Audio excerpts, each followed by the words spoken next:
Alhamdulillahirabbil alamin. Allahumma shalli wa sallim ala habibika Mustafa ka nabiyina Muhammadin wa ala alihi washabihi asma'in. Amma ba'du. Yang kita hormati Bapak Rektor UMN Dr. Fauzan MPD, Bapak Suparto, Bapak Haris, Bapak Stardi dan Bapak Irwinto, juga Direktur Telkom Bapak Mungkas, teman-teman UMM dan semua yang mendengar yang kami hormati. Ini ngaji itu harus objektif itu jujur. Jadi bisa saja korbannya ayah saya, bisa rektornya, bisa semuanya, tapi korban dengan makna yang bagus. Karena di antara saran Al-Quran, Allah ngendikan kalau belajar atau mencari nasihat atau mencari kebaikan apa saja, itu diistilahkan walau ala anfusikum awil walidaini wal aqrabin, meskipun ketentuan itu merugikan kamu. Jadi ketentuan apapun yang merugikan kita harus tetap kaji meskipun itu tidak menguntungkan kita.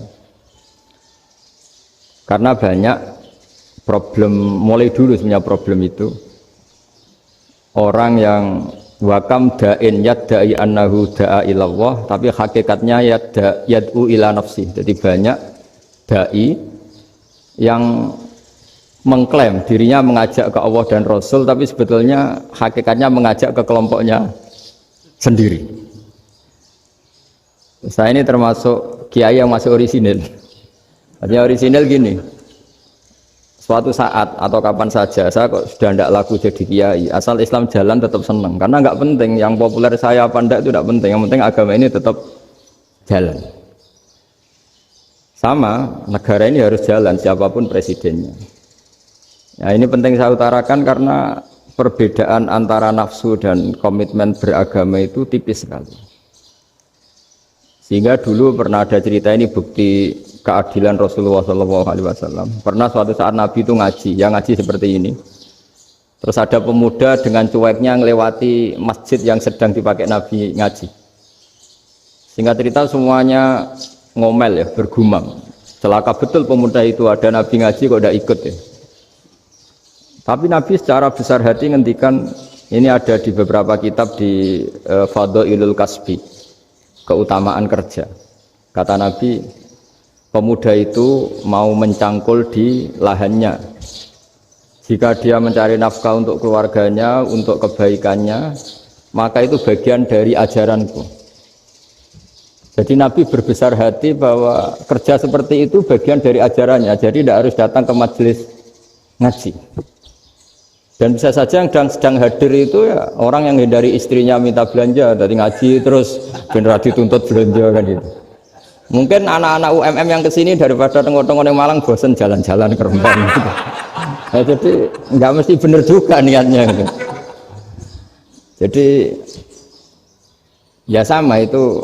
Jadi kalau di dunia kiai yang masih orisinil itu, nafsu itu benar-benar dilatih. Maka masyhur dalam cerita ada orang perang sama Ali radhiyallahu anhu.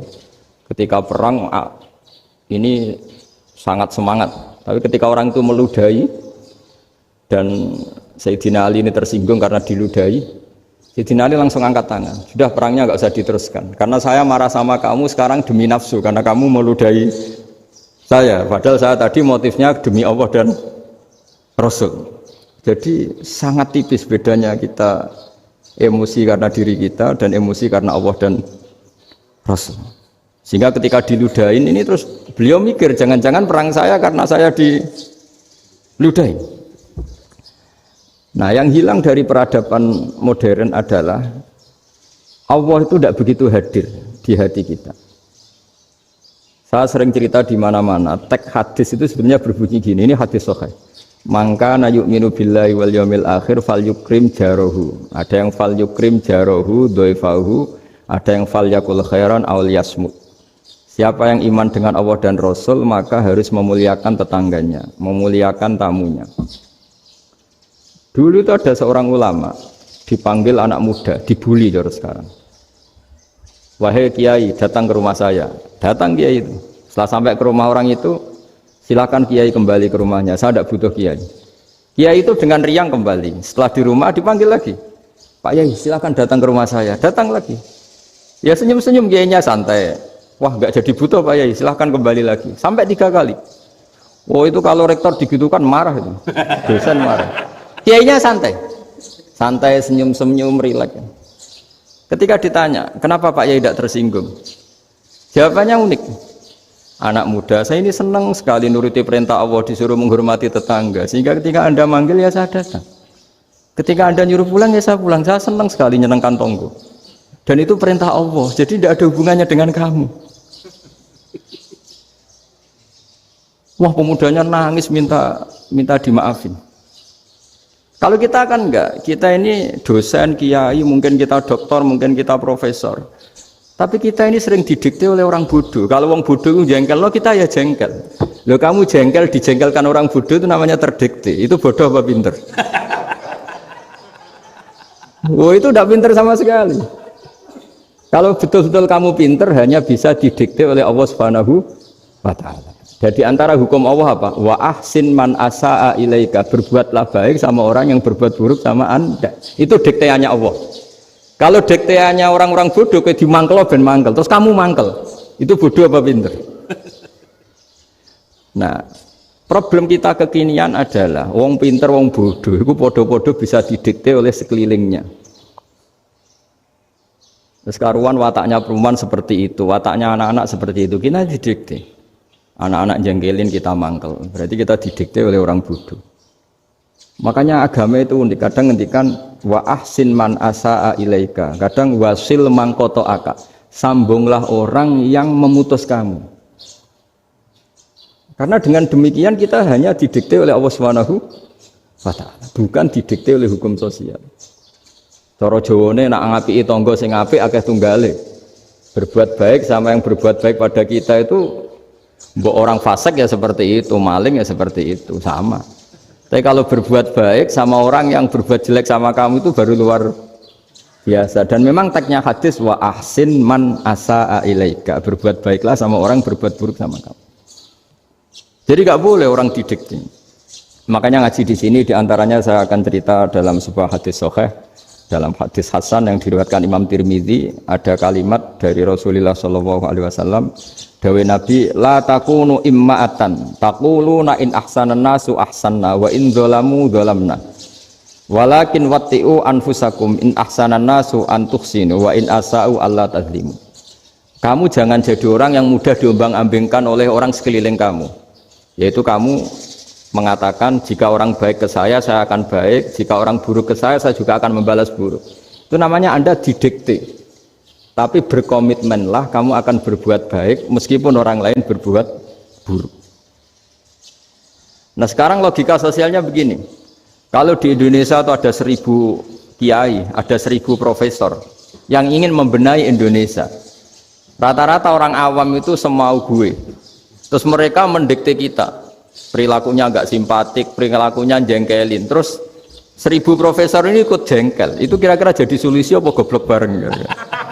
Sama 1000 kiai ini ikut jengkel, ini jadi solusi apa goblok bareng? Goblok bareng. Nah problem sekarang kita ini biasa didikte orang bodoh. Nah makanya ciri khas orang muslim itu kata Nabi, mangkana yu'minu billahi wal yaumil akhir.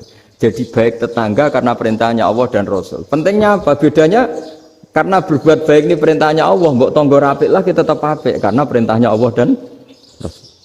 Begitu juga dengan hubungan dengan istri, dengan anak. Bojomu lagi cerewet lah, ya tetap apik. Karena dengan cara itu kita hanya tunduk kepada Allah dan Rasul. Tapi kalau kamu, istri saya kalau baik ya saya baik, kalau enggak ya enggak. Berarti Anda didikte oleh perilakunya dia. Itu latihan, ya kalau dalam bahasa pondok, latihan jadi wali itu yang paling berat itu. Nabi itu kalau sama orang munafik itu sabarnya Masya Allah. Padahal Nabi bersuara kalau orang itu orang munafik.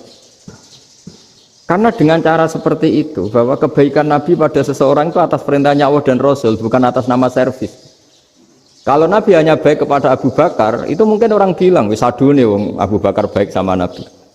Tapi kalau Nabi baik sama orang munafik, Abdullah bin Ubay bin Salul, itu kalau nggak perintahnya Allah dan Rasul itu nggak bisa.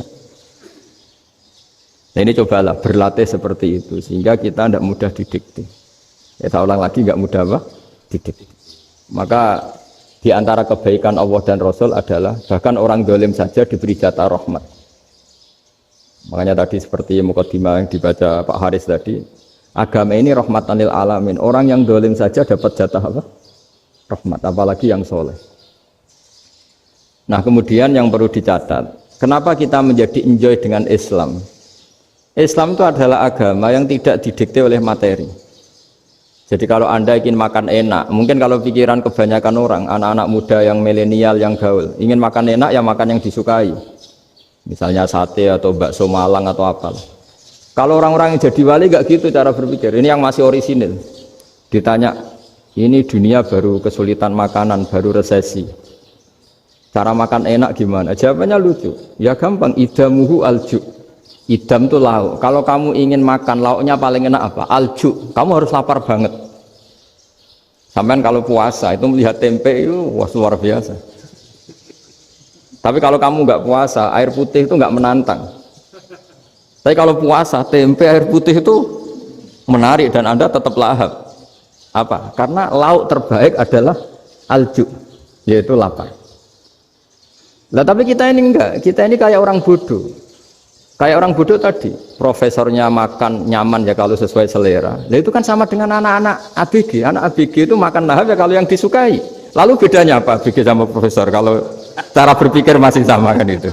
Kiainya juga gitu. Kiai makan enak kalau yang disukai, kalau enggak ada. Lalu bedanya apa kiai sama orang awam? Orang awam juga gitu, makan lahap ya kalau yang disukai. Nah ternyata perilaku kita ini yang pintar sama yang bodoh sama maksudnya. Kalau kamu ingin berkasta lebih baik, itu cara makan enak itu apa? Idamuhu al-ju'. Lauk terbaik adalah karena kita sangat lapar. Makanya masyhur dalam cerita-cerita tarikh sirah nabawiyah. Nabi diberi hadiah, beberapa hadiah. Di antaranya ada yang diterima, ada yang enggak. Termasuk yang dikembalikan itu dokter. Ada seorang raja memberi hadiah Nabi dokter Tobit. Itu sama Nabi dikembalikan karena dokter ini sudah lama kumpul Nabi itu gak pernah sakit. Akhirnya dokter ini putus asa, ini gak perlu diobatin.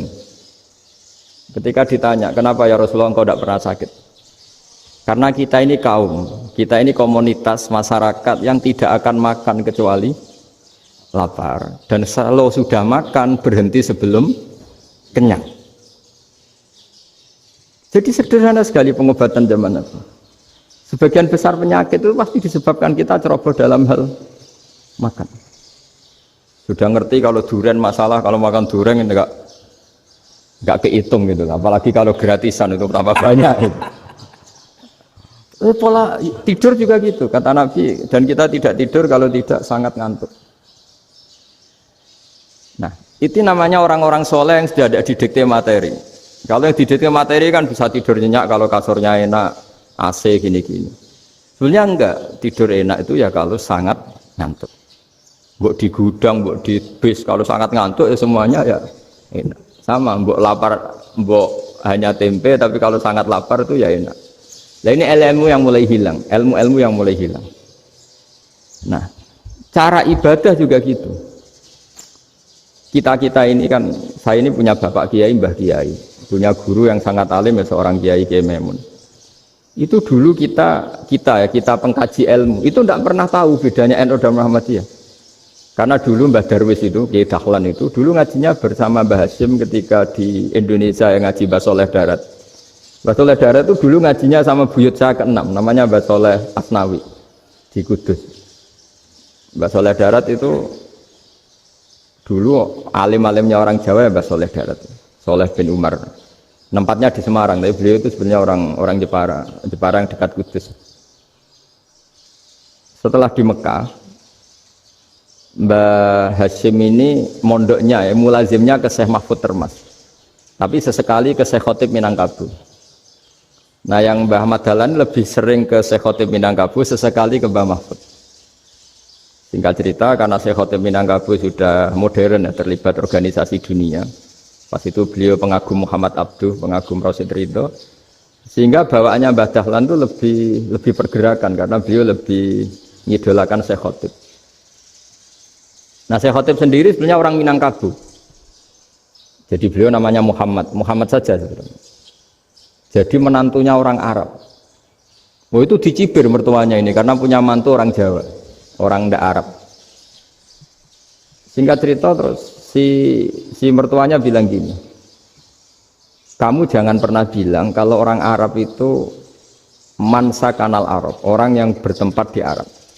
Walakin mantakallama bi arabiyyin fasihin, tapi orang bisa ngomong Arab secara fasih. Singkat cerita, kalau kamu tidak percaya, nanti suatu saat menantu saya kalau Jumatan, tidak usah kamu kasih tahu, langsung suruh jadi khotib. Nggak usah kamu kasih tahu, sarannya tidak usah kamu kasih tahu. Kalau sekarang kan enggak. Kalau dosen mau jadi khotib kan mengumpulkan materi dulu. Lucunya di antara materinya itu dari TV, makanya jadi ribet kan khutbah sekarang. Kalau musim corona ya akan ngomong corona, musim apa yang ngomong apa. Jadi lagi-lagi didikte oleh media. Sebenarnya kalau ngomong kan sesuai kebutuhan umat, ini obatnya apa? Tapi enggak sesuai trending topik, itu kan kayak anak-anak gawe. Ini dokter kok gitu kan aneh. Singkat cerita si khotib ini enggak dikasih tahu, saya Muhammad tadi enggak dikasih tahu, langsung disuruh khutbah. Fatakallama bikalamin fasihin. Dia ngomong fasih sekali. Bahkan ngalah-ngalahi fasihnya orang Arab asli. Semenjak itu beliau dapat gelar Al-Khotib, orang yang cakap berpidato berkhutbah. Makanya terus dia Khotib Al-Minangkabau. Jadi orang Indonesia itu luar biasa. Dulu yang namanya orang Indonesia di Arab Saudi itu dihormati sekali. Karena yang ke sana itu pasti ulama. Sudah alim di Indonesia ke sana, termasuk Mbah Ahmad Dahlan. Mbah Hashim dulu karena sama-sama muridnya Mbah Soleh Darat. Lama-lama yang ke sana itu TKI TKW itu ya mulai agak dibully. Dulu Syekh Nawawi di antara ijtihad yang dihormati itu beliau mengkritik nyuwun sewu orang yang kan orang biasanya normalnya kan muji orang mati syahid. Hebat orang mati syahid itu hebat gini. Oke, kita sepakat orang mati syahid itu hebat. Tapi kata Imam Nawawi dengan syarat niatnya itu li'ila'i kalimatillah dan itu bawaan takdir. Saya ulang lagi, itu bawaan takdir, harus mati di medan perang. Tapi tidak boleh seseorang ini niat perang tapi niatnya supaya syahid. Karena kalau begitu berarti dia berniat supaya menjadi maktulal kafir, orang yang dibunuh orang kafir. Kedua, dengan dia mati berarti pasukan Islam berkurang. Berarti dia ingin pasukan berkurang, hanya ambisinya dia ingin langsung ke surga. Misalnya pasukan orang Islam itu 10, orang kafir 10. Kalau kamu ingin syahid berarti mati 1 kan, tinggal 9 kan. Nah kalau yang seperti itu 10 kan mati semua. Gara-gara ingin syahid akhirnya perangi rapati tenanan, benang mati, benang mlebu swarga. Kata Syekh Nawawi, ya enggak. Kalau kamu perang sama orang kafir ya niat menang. Dengan niat menang ini kamu ingin li'ila'i kalimatillah. Tapi kalau kamu ingin syahid berarti kamu menuruti keinginan nafsu kamu yang cepat masuk surga. Itu orang Arab kagumnya bukan main. Karena di mana-mana orang itu dinilai dari niatnya. Paham ini ya?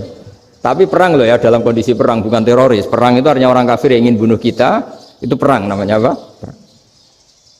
Dulu orang cerita syahid itu hanya pokoknya syahid itu hebat, pokoknya syahid itu hebat. Syahid di medan perang itu hebat, pokoknya syahid di medan perang hebat. Tapi ketika Syekh Nawawi memberi penjelasan ilmiah, jika kamu perang ingin cepat mati, ingin cepat syahid, artinya ini untuk pemenuhan diri kamu, karena kamu bayangkan langsung masuk surga. Kamu lupa bahwa dengan kamu dibunuh, kekuatan Islam berkurang. Akhirnya beliau memberi penjelasan, syahid itu bagus, itu sebagai takdir. Hanya takdir itu kita perang yang ingin menang, tapi takdirnya mati.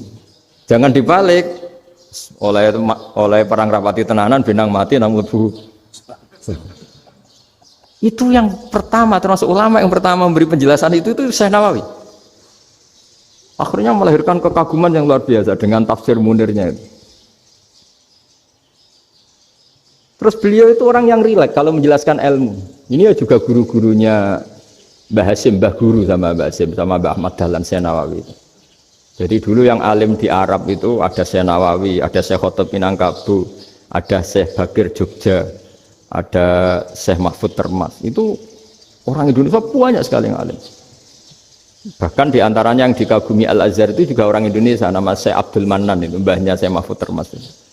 Itu pertama ada duta besar Indonesia di Mesir, itu termasuk barokahnya Mbak Abdul Manan tadi, itu juga orang Indonesia. Jadi pemahaman ulama Indonesia itu khas, termasuk ketika memaknai apa? Syahid. Ketika memaknai apa? Syahid. Itu unik.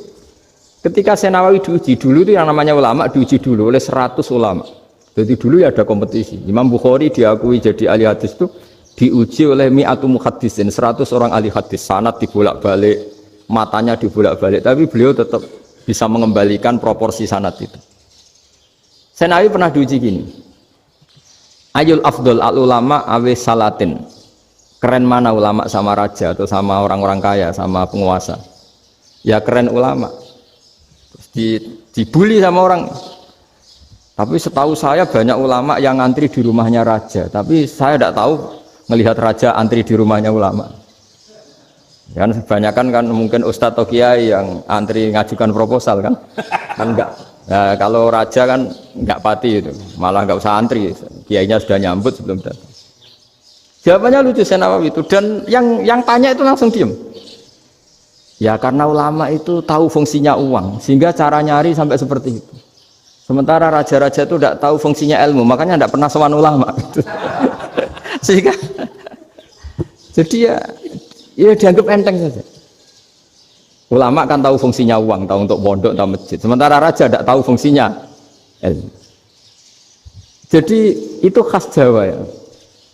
Khas Jawa, khas Indonesia. Apa-apa yang menurut orang banyak dengan tanda kutip itu buruk atau baik, itu orang Jawa menafsirkan itu gampang saja. Sehingga semenjak itu Jawa itu dipandang betul. Saya punya kitab namanya Qadhayal Haji wal Umrah. Itu terbitan Hayatul Ulya Arab Saudi, milik Wahabi. Itu diantara fatwa yang dipakai untuk solusi muskilatul haji, problem-problem haji kekinian. Itu fatwanya syekh-syekh yang dari Indonesia, termasuk Syekh Khotib Minangkabau, Syekh Nawawi Banten, Syekh Bakir Nur Jogja. Misalnya begini, dalam fatwa-fatwa yang menyulitkan kita ya, sampai sekarang jadi perdebatan. Ketika Safa dan Marwah itu dengan batas tertentu, saya ulang lagi dengan batas tertentu, mau tidak mau atas nama kebutuhan, itu kan butuh perluasan. Karena kalau naik turun itu mudah disepakati ulama. Jadi misalnya gini ya, saya punya tanah seluas ini. Pasti orang akan mengatakan sampai bawah ya tanah saya, sampai atas tanah saya. Itu mujma' alaih, itu disepakati. Jika Nabi ngendikan al-Ka'bah min tuhumil ardi ilas sama Ka'batun. Ka'bah sampai ujung bumi, sampai ke aras semuanya Ka'bah. Sehingga tidak ada perdebatan ulama ketika Masjid Haram ditingkat, kemudian yang di atas sholat. Tetap dia menghadap Ka'bah. Tidak harus diluk melihat di bawah, enggak. Karena Ka'bah sampai langit. Sama, tanah Anda kamu tingkat sampai 10, enggak ada tetangga protes. Karena bawah sampai atas tanah Anda. Tapi kalau diperluas, tanah Anda kamu luaskan setengah meter saja atau 3 cm saja, iso geger mbek tonggo. Karena di mana-mana batas itu ya tadi, kalau atas bawah miliknya, kalau samping enggak. Pertanyaannya, perluasan Mina itu ke samping.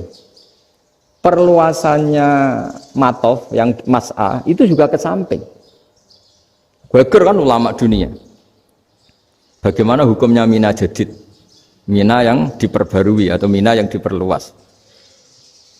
Itu diantara rujukan baik yang membolehkan maupun yang menentang. Itu ya syekh-syekh Indonesia. Itu orisinal tuh. Saya punya kitab orisinal terbitan Hayatul Ulya, kira-kira ya kemenaknya Arab Saudi kalau di Indonesia itu. Itu yang dirujuk dawuh Syekh Nawawi, dawuh Syekh Khotib Minangkabau. Karena apa? Ada logika khas Jawa. Misalnya begini, meskipun saya tidak perlu fatwa Mina Jadid sah apa enggak, memang jadi perkhilafan ulama. Misalnya kampung ini dinamai Mina. Pertanyaannya gini, tanah yang di samping ini bisa milik Anda apa enggak? Ya bisa Gus kalau dibeli atau dihibahkan. Berarti tanah di samping Anda menjadi milik Anda karena ada proses pengambil alian lewat beli maupun hibah. Nah masalahnya ini negara itu berhak menganeksasi atau memasukkan ini sebagai mina. Itu ulama Jawa kalau ditanya alasannya apa? Fa innal muttasila bis hukmu dzalika syai'. Karena yang gantet, yang mutasil itu bisa dihukumi seperti sesuatu itu. Jadi kalau ini mina, ya yang gantet mina ini ya bisa dikatakan mina. Beda dengan membuat mina, malang mina, wah itu tidak bisa, tidak mutasil kan. Itu enteng sekali ulama Jawa.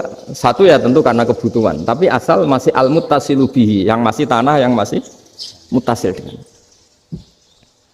Nah, ketika perluasan mas'ah antara sofa dan marwah kan misalnya ini batas luasnya sofa, ini batas luasnya marwah. Lalu atas nama kebutuhan, sofa marwah itu sampai sini. Sampai agak meluas ke sini. Itu geger Arab Saudi. Wah, ini gimana? Padahal tawaf itu harus antara gunung Sofa dan gunung Marwah.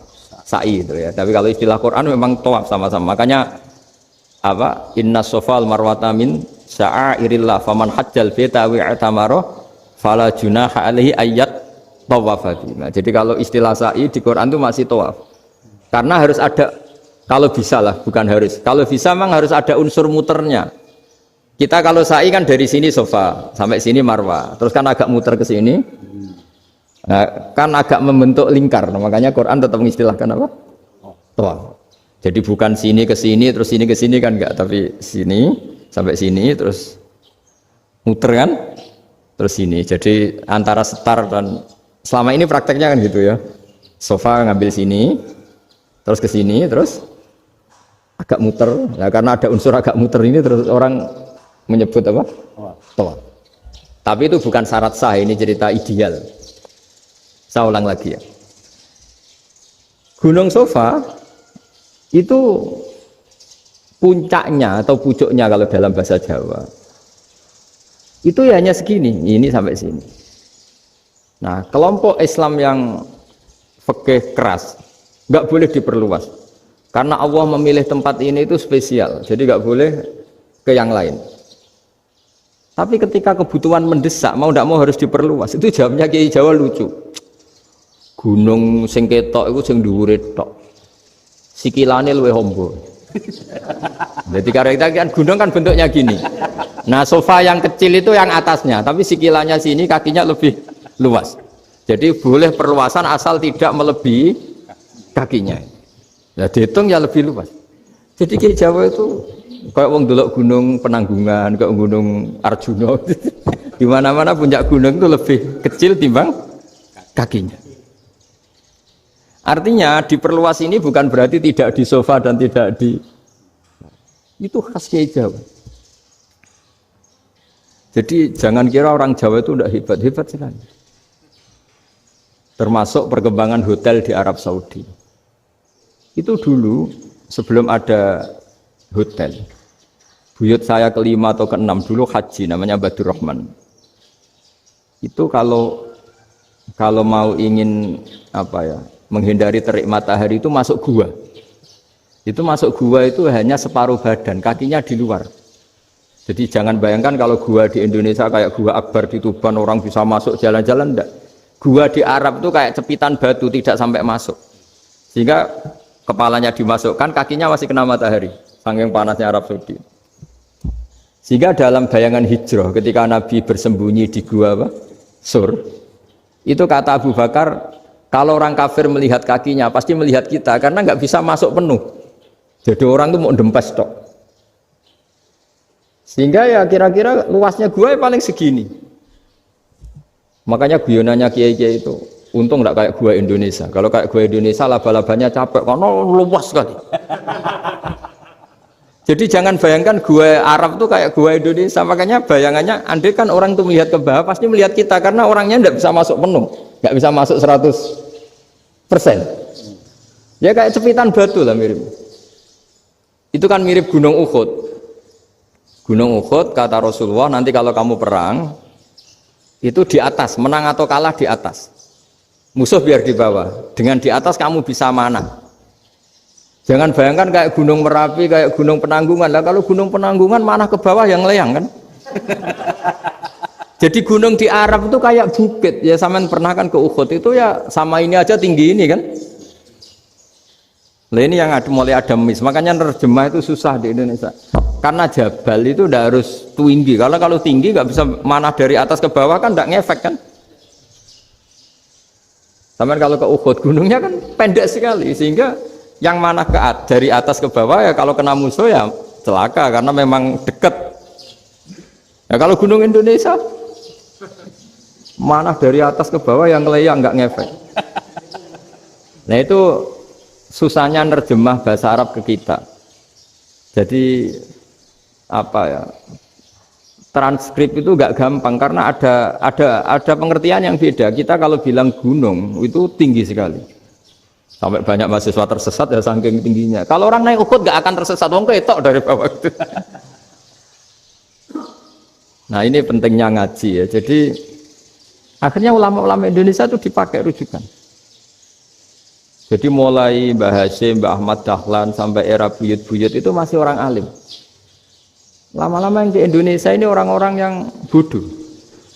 Sehingga orang Jawa kalau ke sana dibully, ya Jawa tak kuluh kaya. Orang Jawa itu penggaweannya itu mangan ulo, makan ular. Karena belut itu kalau di kamus itu persis ular. Dulu itu kan kamus tidak full color. Gara-gara gak full color, gambar belut sama ular itu sama. Belut itu belut sama ular kalau nggak full color gambarnya sama apa enggak? Sama. Terus orang Jawa itu kan masih banyak yang makan bajing itu apa? Ketupai. Bajing kalau digambar tidak full color sama dengan tikus. Gambar yang tidak warna hitam putih. Sehingga kita ini dibully pemakan tikus dan pemakan ular.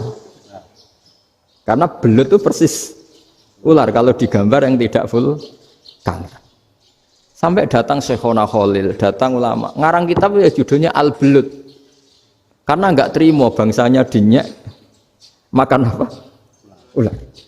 Terus dikarang wal belut hayawanun bakhriyun, terus ya isu fi kadza wa kadza, itu beda dengan al-hayyah, itu diterangkan mulai bisa nerima. Terus sistem hotel juga gitu. Sampai tanyakan dalam sejarah dulu orang Sedayu ada namanya Syekh Mukhtar. Syekh Mukhtar bukan bikin rumah besar yang siapapun orang Indonesia haji itu nempat di sana. Nah ini yang menginspirasi akhirnya ada hotel. Dulu Syekh Mukhtar hanya menyediakan untuk hujat-hujat Indonesia. Lama-lama jadi hotel. Nggak mau saya mau cerita. Kata Mbah Mun sering cerita. Kenapa wa ma arsalnaka illa rahmatan lil alamin, kata Mbah Mun, Allah itu pasti bikin ulama yang tidak produk Arab itu pasti ada. Kalau orang Arab jadi ulama wajar, bahasanya Arab, domisilinya di Arab. Tapi Allah akan selalu bikin ulama yang tidak bangsa Arab. Imam Ghazali itu Tus itu Persia. Imam Bukhari itu kira-kira kalau sekarang ikut Uzbek. Ya, Imam Bukhari itu kalau negara sekarang ikut mana? Uzbek. Kenapa demikian kata Mbah Mun? Karena Allah sudah ngendikan wama arsalnaka illa kafatan linnas. Manusia semua ini kena khitabnya Islam. Kalau tidak ada ulama yang dari berbagai negara, kesannya Islam itu hanya milik orang Arab Saudi. Makanya Allah selalu bikin ulama-ulama yang bahkan tidak Arab. Termasuk Imamul Muhaddisin, yaitu Imam Bukhari, itu orang Uzbek, orang Rusia lah kalau sekarang, ikut Uni Soviet dulu. Imam Ghazali itu orang Persia. Syekh Nawawi itu orang Banten. Karena Allah ingin memaklumatkan bahwa Islam ini untuk semua, sehingga orang yang tidak Arab pun bisa belajar Islam, yang alimnya itu nggak kalah sama orang apa? Arab. Makanya ini PR ya. Kalau Gus Dah Ploso nanti ngendikan suatu saat orang belajar Islam itu bahkan orang Arab pun bisa belajar ke Indonesia. Kalau orang Indonesia bisa alim betul kayak dulu. Sekarang banyak liga antar ulama. Itu orang Indonesia pasti masuk. Ulama-ulama top dunia. Itu pasti orang Indonesia banyak yang masuk. Karena tadi, ketika orang Indonesia baca kitab, Itu orang Arab itu kagum, kok bisa ada bahasanya baca secara benar. Bukan sekedar bisa baca, baca secara benar. Karena memang dilatih sedemikian rupa di pondok-pondok. Makanya kita semua lah, yang alim di Indonesia itu kemana-mana ya pasti alim. Dulu putra Mbah Mun namanya Gus Zofur itu tahun pertama ya sudah the best di tahun pertama. Kalau tahun pertama the best-nya ilmunya bawaan dari sarang, dari keluarganya. Gus Najih mondok di Said Muhammad tahun pertama sudah dipuji sebagai yang teralim karena ya sanggup. Kalau dipujinya tahun ketiga, tahun keempat kan mungkin dapat dari sana. Ini tahun pertama. Saya ulang lagi tahun pertama. Karena pengajaran di Indonesia itu luar biasa di pondok-pondok. Makanya kalau dalam anekdot pondok itu cerita-cerita lucu itu. Ada orang Jakarta ngaji, setelah di kelas itu pelengahan terus. Melihat jendela, lihat pintu terus. Lama-lama gurunya marah. Kamu diajarin kok enggak punya sopan, melihat pintu terus enggak memperhatikan guru. Anak Betawinya jawabnya lucu. Habis Pak Guru bohong. Kenapa ya? Kamu Pak Guru bilang Ja'a Zaidun, Zaid datang. Tak lihat enggak ada yang datang. Setelah itu contoh nasab kan ro'a itu Zaidan. Saya melihat Zaid, saya enggak melihat Zaid. Contoh ketiga yang jar kan maror tu Zaidin. Saya berjalan ketemu Zaid. Pak Guru diam di situ enggak jalan-jalan.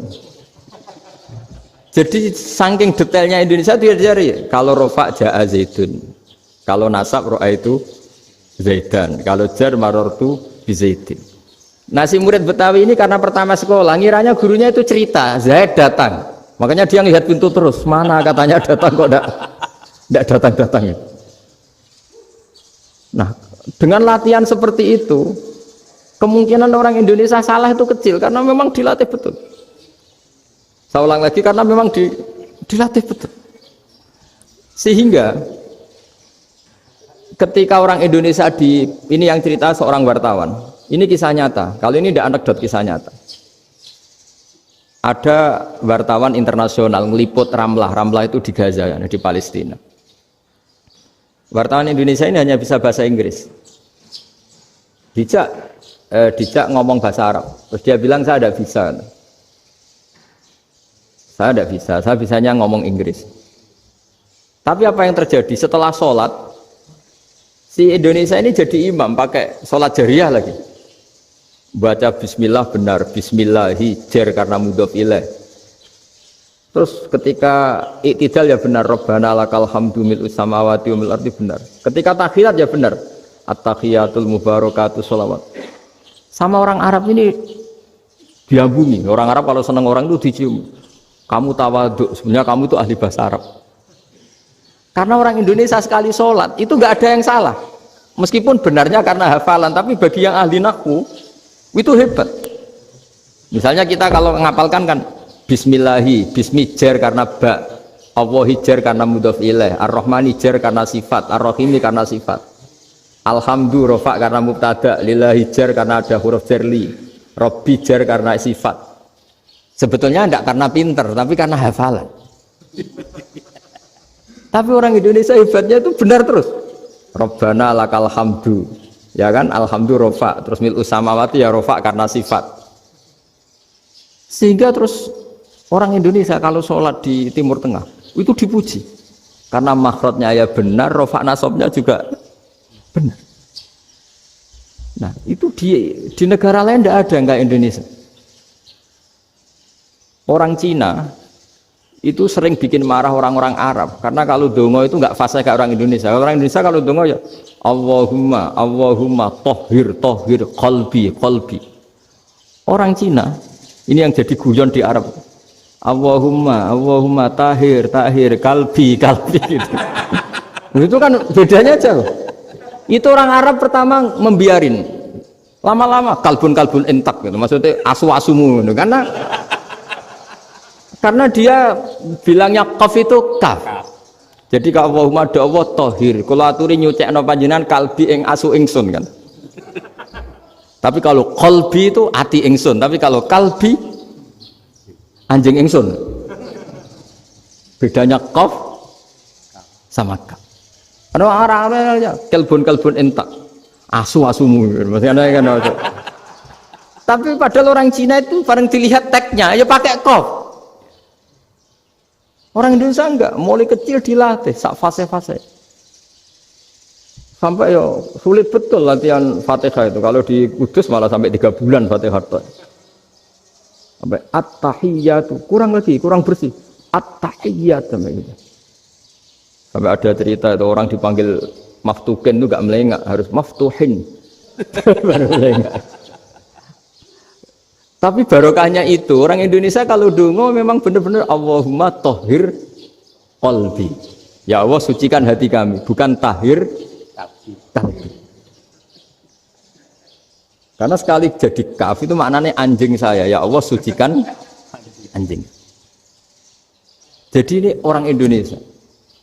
Jadi kata Mbah Mun, dawe Mbah Mun, illaka fatal linnas, bahwa agama ini milik semuanya.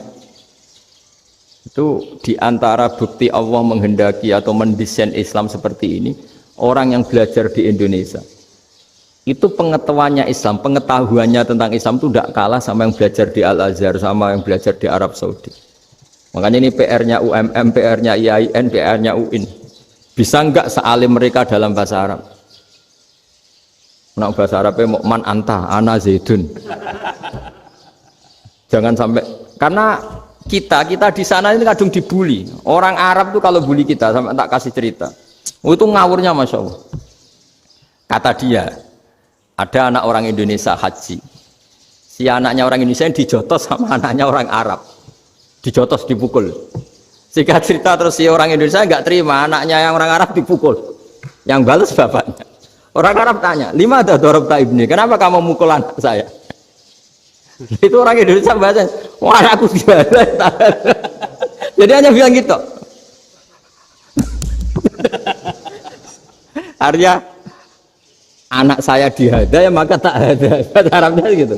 Anak saya dipukul maka saya balas mukul. Itu orang Arab mantuk-mantuk oh gitu. Paham? Suatu saat ada orang Indonesia itu sama orang Arab itu dilus-lus itu ya digini-giniin. Karena dia latihan bahasa Indonesia, latihan bahasa Arabnya itu masih mufrodat. Jadi kalau ngartikan yadun itu tangan, saro itu jalan. Jadi kalau jalan ya saro-saro. Roksun itu kepala, ana itu ingsun. Jadi karena dia nggak ngerti penggunaannya, itu bahasa Arabnya itu yadun anta, jadi bukan yaduka tapi yadun anta, berarti tangan kamu. Saro-saro itu jalan-jalan. Ala roksi ana yang atas sirah ingsun. Jadi mestinya yang benar kan yaduka saro ala roksi atau gitu. Tapi enggak dipotong-potong. Yadun tangan kan, anta kamu, berarti tangan kamu. Saro-saro jalan-jalan. Roksun itu sirah, ana ingsun. Jadi di atas kepala saya. Orang Arab tertawa-tawa, tapi paham kalau maksudnya seperti itu. Jadi kita ini dibully di Arab itu Masya Allah. Jadi akhirnya lahirlah ulama-ulama tadi yang saya sebut tadi. Bahkan pernah lama sekali ulama Indonesia itu jadi master di Arab Saudi, yaitu Senawi Banten. Itu kalau orang sana bilang itu Sayyidu Ulama Il-Hijaz, top-topnya ulama Mekah Madinah, padahal beliau orang Indonesia dan dimakamkan di Ma'la itu dekat makamnya Sayyidah Khadijah karena sangat dihormati. Nah di antara sebab dihormati adalah ketika orang memahami syahid, maknanya pokoknya maktulal kafir. Syahid itu adalah orang yang kalau perang itu mati di medan perang. Itu Imam Nawawi merinci secara detail. Kalau dia perang supaya tujuannya mati syahid cepat ke surga, berarti dia nuruti hadzun nafsi, ingin cepat ke surga. Tapi dia lupa bahwa dia dengan terbunuh pasukan Islam berkurang kekuatan. Maka syarat perang yang benar adalah ya ingin menang. Di mana-mana perang ya ilahi kalimatillah, supaya kalimat Allah itu menang, jangan ingin kalah. Soal dia mati takdir, tapi jangan ingin mati.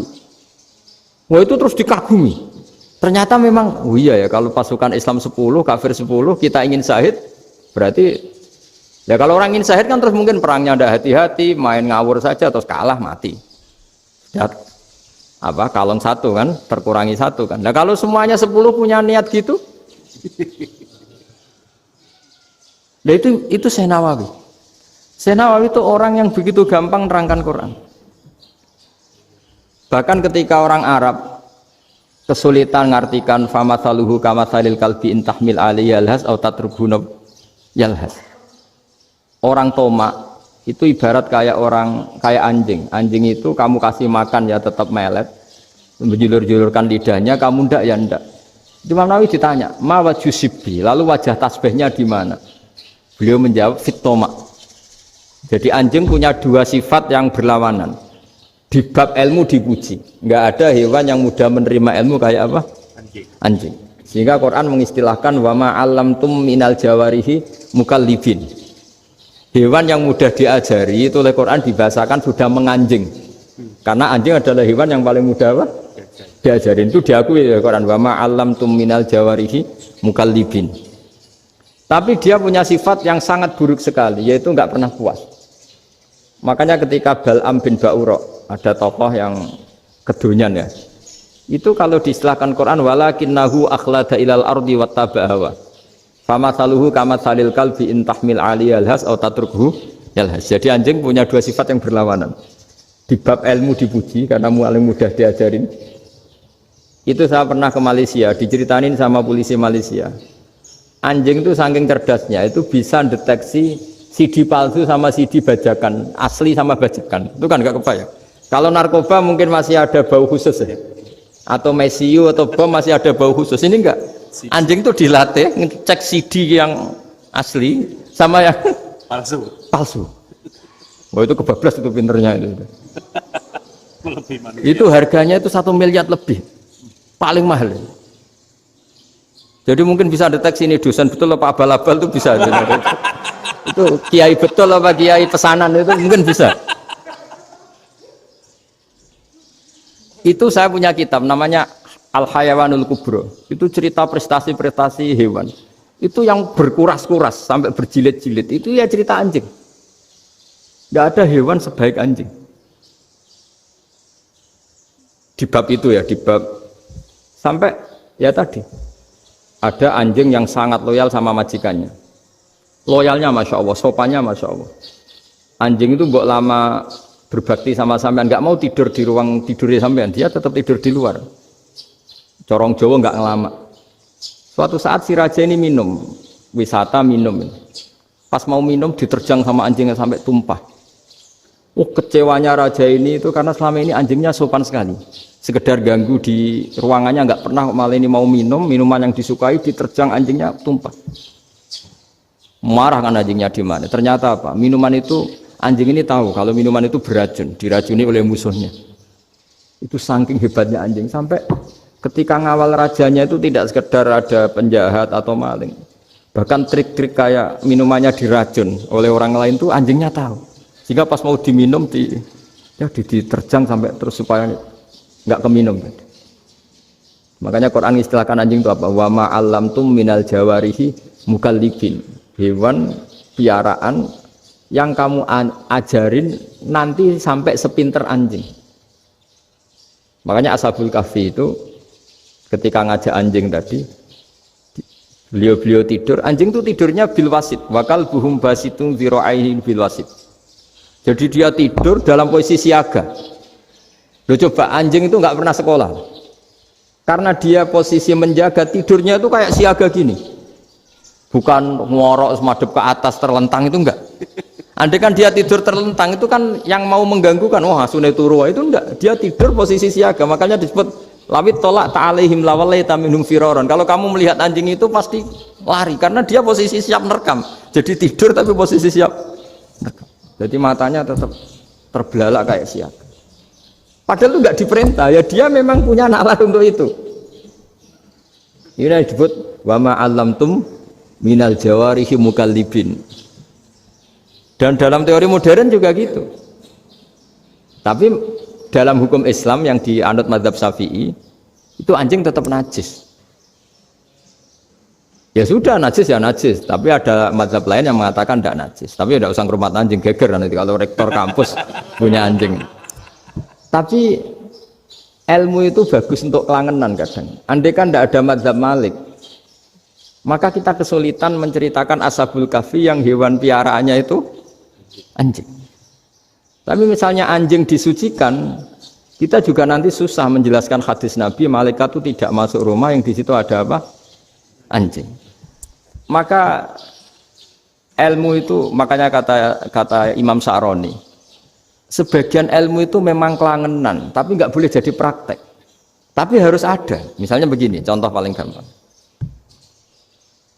Api dalam mazhab Syafi'i kan alat pensuci hanya dua, air dan tanah.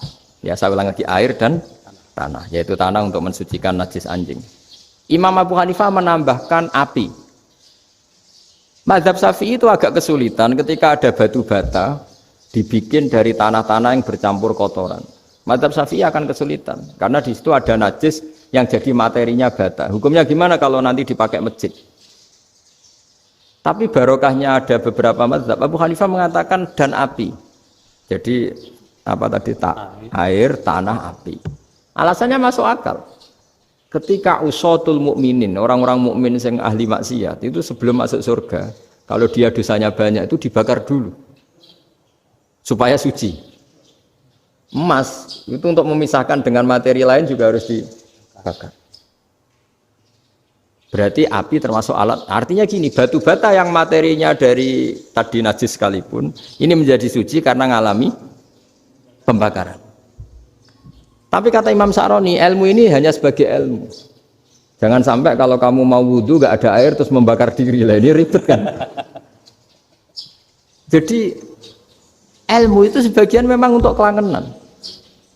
Karena kita butuh.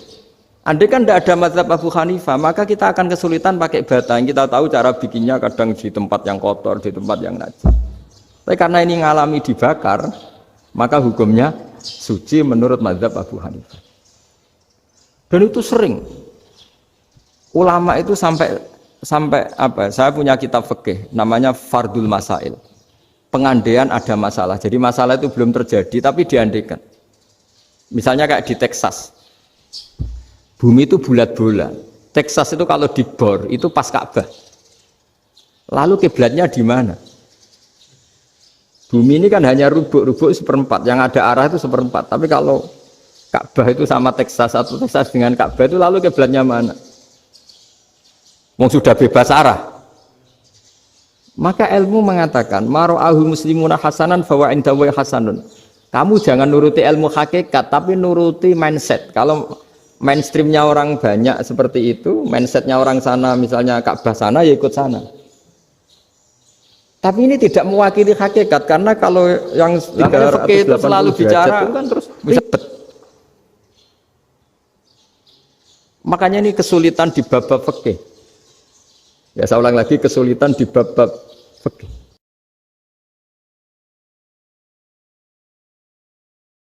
Misalnya gini, ada orang sholat. Saya ulang lagi. Setelah salam pertama dia kentut, itu sholatnya batal apa enggak? Itu lama berdebat. Yang dikatakan rukun sholat itu salam pertama. Sehingga orang kalau sudah salam pertama, maka sudah keluar dari sholat. Maka kalau kentut enggak apa-apa, wong yang keluar dari sholat itu salam pertama. Tapi lalu pertanyaannya, kenapa Nabi salam 2 kali? Lalu yang kedua gunanya apa? Ribet kan, partai ini kalah pasti kalau ditanya gitu. Tapi kalau di semua ulama bilang ditanya dibalik. Kalau salam pertama sudah pengakhir berarti pembatalan setelah itu nggak punya takbir yang diakhiri dengan salam. Berarti salam pertama itu pengakhir apa nunggu salam kedua?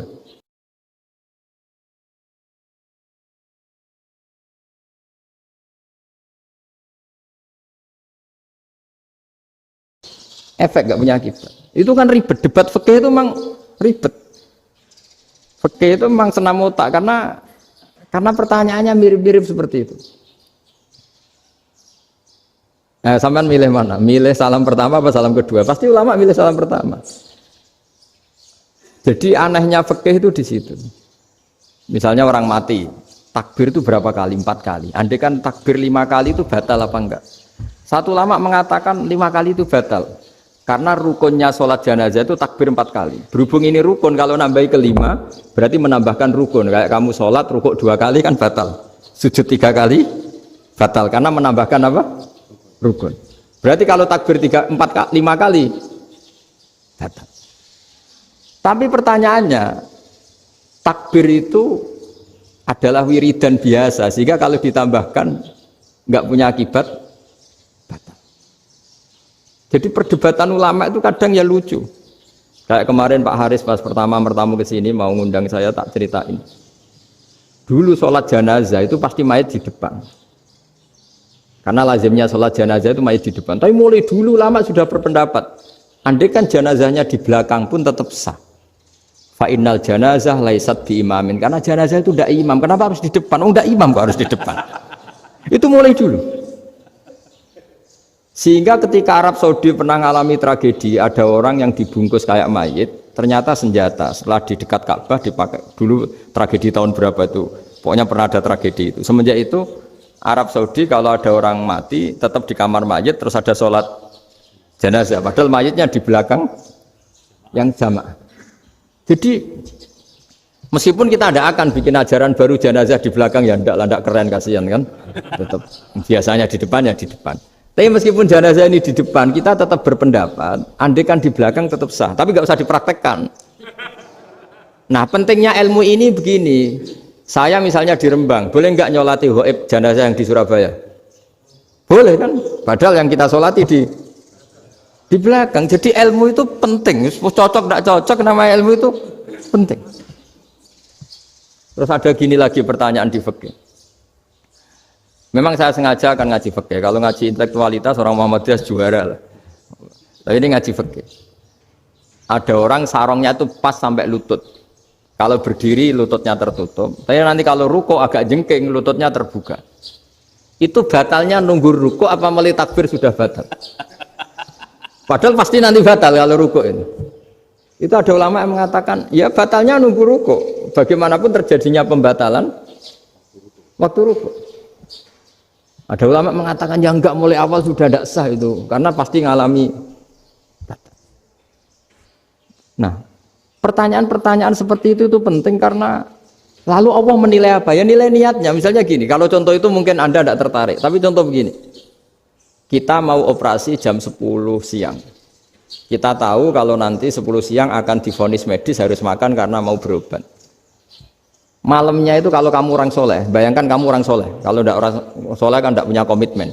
Kamu milih niat puasa, apa enggak jam 10 mesti mokak menisan raposo. Kamu orang soleh.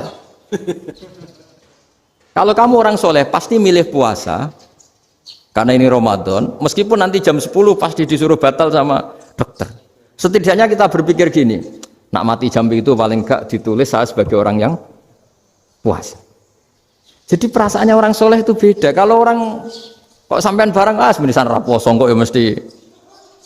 Sampean tidak pernah berpikir bahwa puasa mulai fajar sampai jam 10 itu luar biasa. Bisa saja kita mati jam 7, bisa saja mati jam 6. Kan ditulis Allah sebagai orang yang berkomitmen terhadap puasa. Terus ada kemungkinan kecil, adalah jam 10 itu dokternya sakit atau nggak jadi ke sana. Berarti kamu kan nggak jadi buka. Kan ya mungkin juga. Sama yang tadi. Delala sebelum ruko ono wong sing nyarongi sampean. Sehingga sholatnya normal. Kamu tidak menemukan pakaian yang pas, jebule pas setelah ruko, mau ruko, ono wong wah sholatnya kira bener disarongi. Itu agama. Jadi agama itu dimulai dari mana coba? Dimulai dari niat, dari komitmen. Nah, sekarang kelirunya kenapa ada garis keras? Agama itu dimulai dari keinginan ideal. Itu yang mulai itu ada orang-orang garis keras. Agama ini enggak, agama ini dimulai dari niat. Sampai ada kaidah agama la yudraku kulluh la yudraku kulluh. Kalau tidak bisa ideal jangan ditinggalkan sama sekali. Tapi orang enggak, sekarang bayangkan Islam itu ideal. Pemimpinnya ya soleh, masyarakatnya soleh, enggak ada maksiat, enggak ada apa. Dan apa ilmu?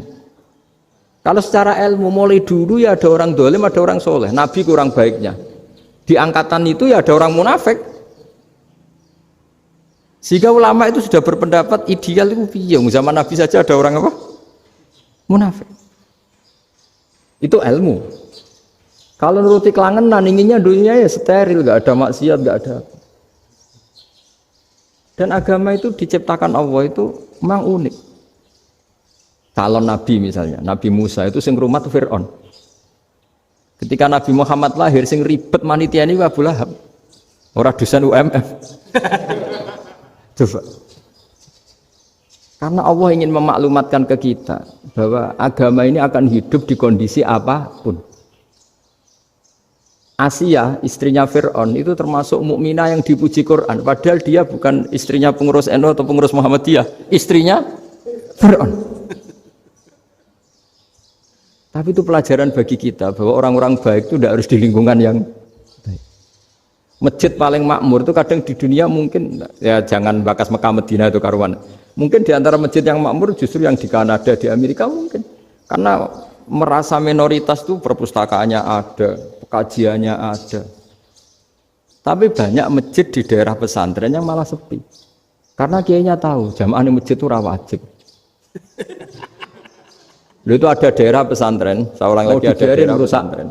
Tatanan, dikon pengajian, monggo nekani pengajian, maca selawat ning omah ganjaran padha wae sekali ya. Jadi ilmu itu diperbandingkan. Ribet kan? Perbedaan-perbedaan itu biasa. Mau dibantah itu dulu Imam Malik itu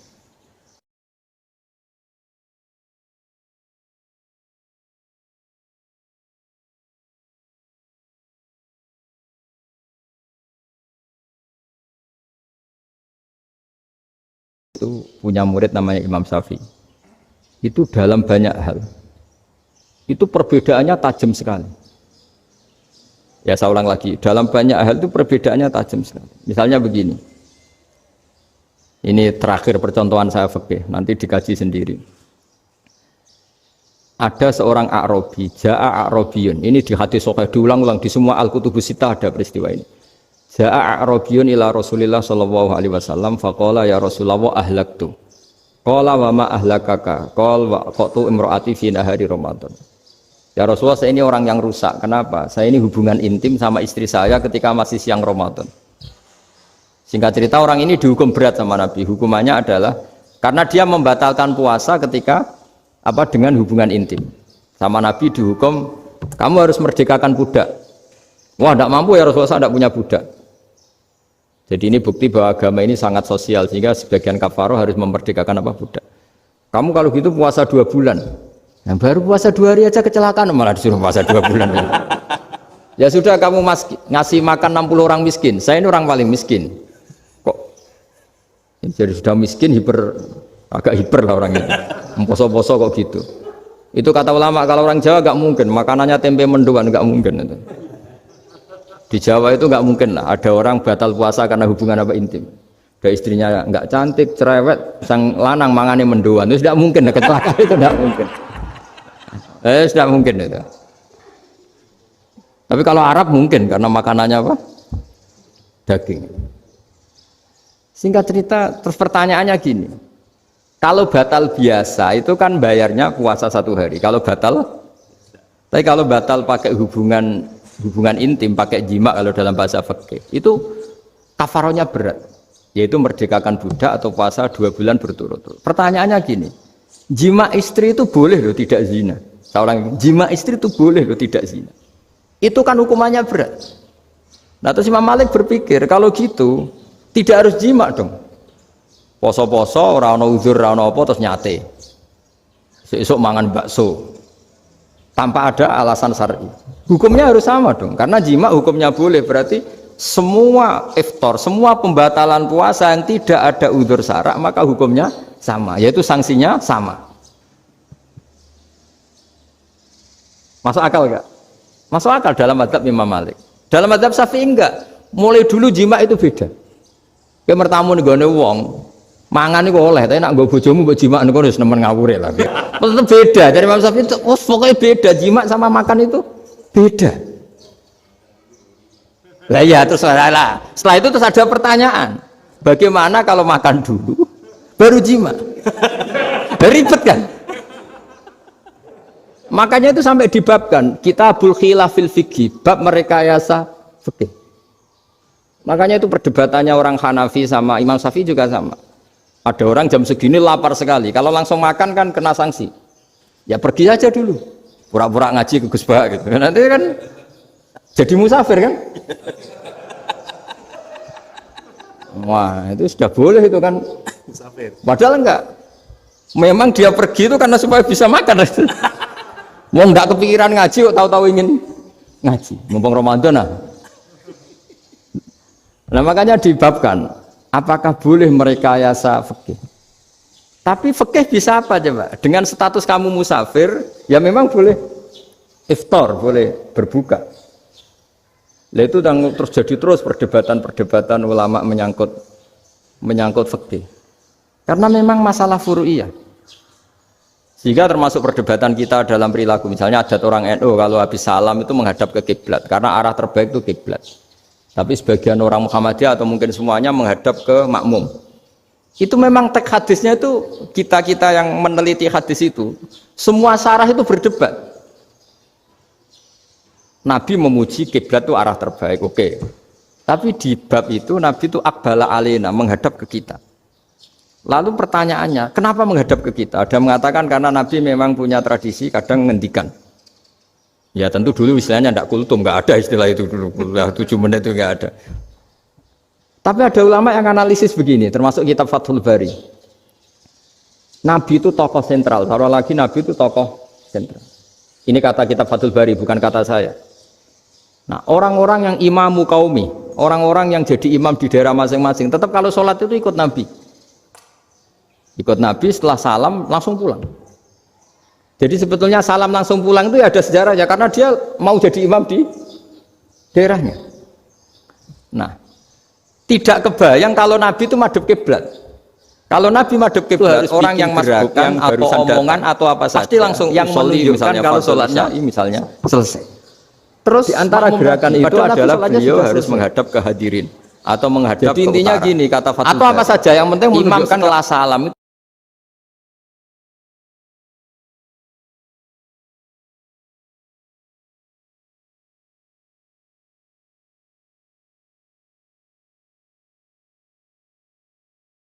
kalau sholat ini sudah selesai. Itu fikih. Jadi fikih itu cara menganalisis itu memang unik. Karena kalau Nabi tetap seperti itu, posisi pancet seperti itu, maka orang yang baru datang mengira Nabi masih sholat. Nah, pertanyaannya kalau mereka sudah takbir, malah sholatnya tidak sah. Kenapa tidak sah? Menggantungkan sholat atau mengikatkan sholatnya dengan orang yang sudah tidak sholat. Jadi menjadikan orang yang nggak sholat sebagai imamnya, kan nggak boleh. Maka Nabi harus memaklumatkan dengan gerakan itu bahwa beliau sudah tidak sholat. Karena orang datang dari berbagai daerah. Jadi nganalisis fikih, fiqhul hadis namanya. Itu ulama itu mau tidak mau debat. Karena pertanyaannya itu kenapa?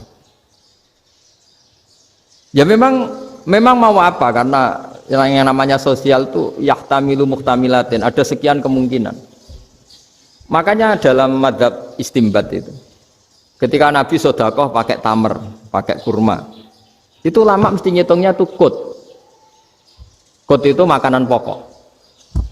Sehingga Imam Syafi'i mengatakan kalau di Indonesia pakai beras misalnya, karena kutil balat Indonesia itu beras. Oke, Imam Syafi'i mainstream. Tapi ketika era Yusuf Qaradawi di Al-Azhar di Mesir sana, ulama-ulama mulai usil. Sama sih ingat Mbah Mun sering gejlokan, lah iya petani gabah, petani padi wis melarat wajib zakat. Petani cengkeh, kakao, suga-suga ra wajib zakat hanya karena yang ditanam tidak tidak makanan pokok. Jadi mulai ada ulama mulai gerah lah, kalau bahasa politiknya mulai gerah. Yang petani miskin gara-gara yang ditanam padi wajib zakat. Yang orang-orang di sana misalnya di Sulawesi karena tanamannya kakao atau cengkeh tidak wajib zakat karena bentuknya tidak makanan pokok. Geger kan di Al-Azhar geger.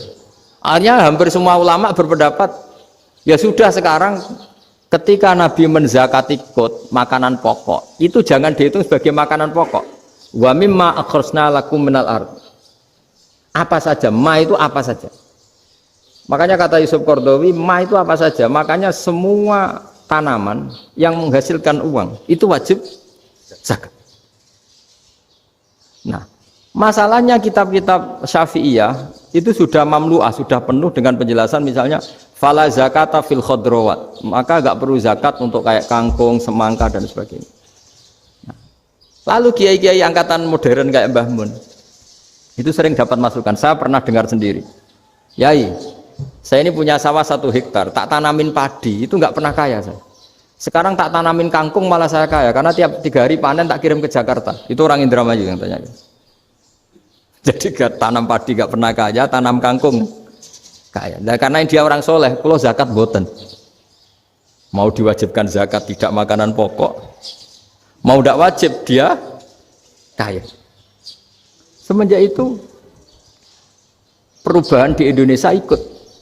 Akhirnya ada zakat, pokoknya asal tanaman yang 1 nisab ya wajib zakat.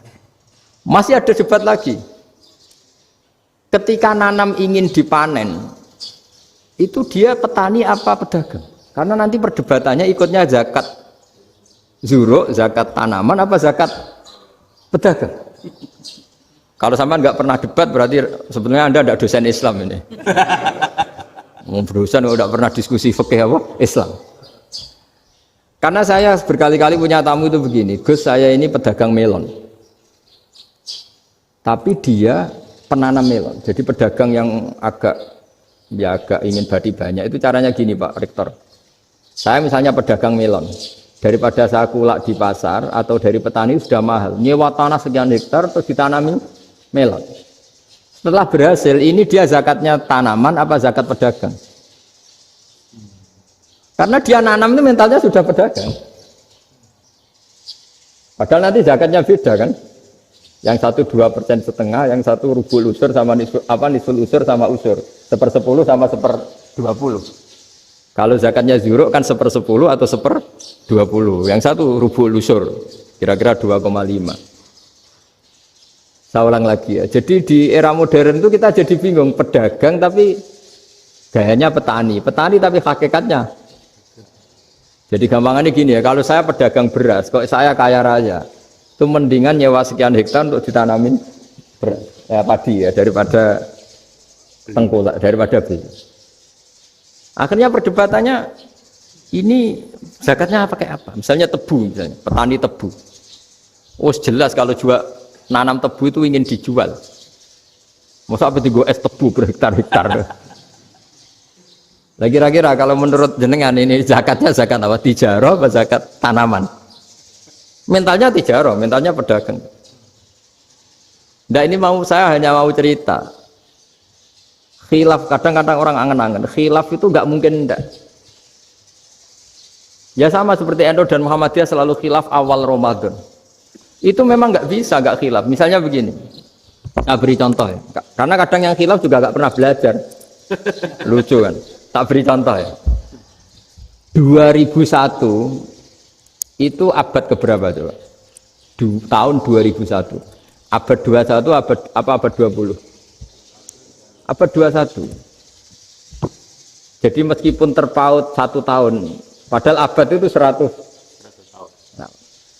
Nah, pikirannya orang-orang Muhammadiyah seperti itu. Hilal kalau sudah melewati garis ufuk, meskipun setengah derajat atau 1 derajat itu sudah ikut bulan berikutnya. Sehingga ya sudah, meskipun sekian derajat sudah dianggap Ramadan. Nah pikirannya orang NU enggak. Harus ru'yah bil fi'li. Itu sebetulnya lagi-lagi sebenarnya enggak masalah NU dan Muhammadiyah, itu di kitab-kitab ya seperti itu. Kita ini enggak biasa goblok ya. Artinya kita yang keluarga kiai tahunya kunut mazhab Hanafi, enggak kunut mazhab Syafi'i. Tapi tahu-tahu ini mazhab NU, ini itu aneh itu menurut kita ini anggap apa? Mana ada Muhammadiyah jadi mustahid, mana ada NU jadi mustahid. Jadi sebetulnya orang tahu semua lah kalau Abu Hanifah itu tidak kunut, Imam Syafi'i itu kunut. Imam Syafi'i pernah main di masjidnya Abu Hanifah ya tidak kunut, ditanya kenapa tidak kunut? Jenengan itu presiden kunut, tidak sanggup mati Abu Hanifah. Dulu biasa aja. Sekarang geger, ya karena tidak punya kegiatan. Sebenarnya itu nggak masalah, mulai dulu biasa. Saya teruskan ya. Nah, menurut mayoritas ulama nunggu ru'yah bil fi'li. Ru'yah bil fi'li itu gini. Mata telanjang bisa melihat karena agama ini menggantungkan perintah itu sama melihat. Kalau kamu tidak melihat itu bagaimana kena hukum? Ibarat gini. Pak Rektor datang ke rumah saya, tapi saya nggak tahu. Kena nggak saya hukum harus menghormati? Dia datang nggak sembunyi-sembunyi. Saya kena hukum harus menghormati ya kalau melihat, kalau enggak ya enggak. Tapi Pak Rektor tetap bilang, tapi saya hakikatnya datang, jadi saya datang itu. Itu kan ribet. Akhirnya ya sudah, itu nggak ada khilaf sampai mati ada khilaf karena yang satu menggantungkan hukum itu digantungkan sama tahu. Kalau tidak tahu ya, misalnya baju saya ini hakikatnya ada najis, pas sholat saya tidak tahu, sholat saya sah apa tidak? Sah, karena hakikatnya ya memang saya tidak tahu, tapi hakikatnya ada najis apa tidak? Ada. Ya sudah, itu sama-sama masuk akal. Ada lagi khilaf yang senam otak. Fasyamu salasati ayamin fil haji wa sab'atin idza raja'tum. Singkat cerita ada satu pelanggaran haji yang kata Allah kafarohnya itu puasa 3 hari sama 7 ketika kamu pulang, idza raja'tum, ketika kamu pulang. Dalam mazhab Syafi'i yang namanya pulang itu yang haji sudah sampai rumah. Di mana-mana pulang itu ya sampai rumah. Dalam mazhab Abu Hanifah enggak, ketika orang sudah balik kanan dari Arab Saudi, dari Mekah, ya namanya sudah pulang. Misalnya gini, ini Pak Rektor pamit saya, Pak Haris. Gus, Pak Haris mana? Ya sudah pulang kata saya, padahal sampai pandangan sampai depan. Tapi bagi keluarganya belum pulang. Lalu idza raja'tum ketika pulang itu bahasanya siapa? Bahasa istrinya apa bahasa yang ditamoni? Kamu ditamoni orang, terus tamunya mana? Sudah pulang. Tapi tanyakan istrinya, belum pulang. Khilaf-khilaf gini kok jadi geger itu kan goblok banget maksud saya itu. Jadi biasa, gini itu biasa. Jadi ya karena memang ini bukan masalah akidah, ini masalah furu'iyah, masalah fikih itu masalah furu'iyah. Mau tidak mau harus beda. Misalnya di sholat juga gitu. Wa ayu qu'udin qu'adal musolli sokhat sholatu. Duduk dengan gaya apapun itu sholatnya sah. Jika sampean kalau haji atau umroh, orang Arab itu jenenge duduk enak-enak awak di kursi. Duduk sopan ya hanya orang Indonesia loh. Kalau sholat itu masih duduk ala orang tahiyat. Kalau sampean di Mekah, duduknya pakai apa coba? Kursi ya? Oh enak sholat duduk. Karena memang takbirnya di fikih dengan duduk gaya apa saja sah. Makanya sengenak awak duduk di kursi. Ribet kan? Mau tidak disahkan itu namanya duduk. Berdebat misalnya masa iya soal Allah kok duduk santai-santai gitu. Sholat itu wajib baca Fatihah apa asal tapi mau apa ini fikih. Dalam ya, lagi ini Fatihah karena la sholat ali malam ya. Fikih itu ya sudah ini fikih. Makanya kalau ulama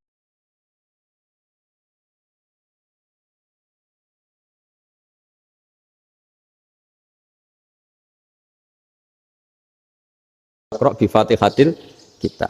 Tapi cara Abu Hanifah enggak. Faqra'u ma tayassara minal Qur'an, bacalah apa saja yang mudah bagi kamu, asal itu Qur'an.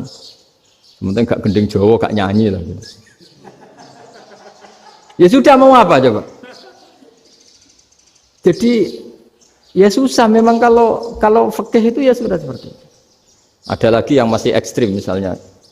Yang namanya menyembelih hewan itu gimana coba? Dari hidup ke mati apa pasti mati disembelih? Cara mazhab Imam Syafi'i yang namanya menyembelih itu penyembelian harus menjadi sebab kematian. Itu yang sah.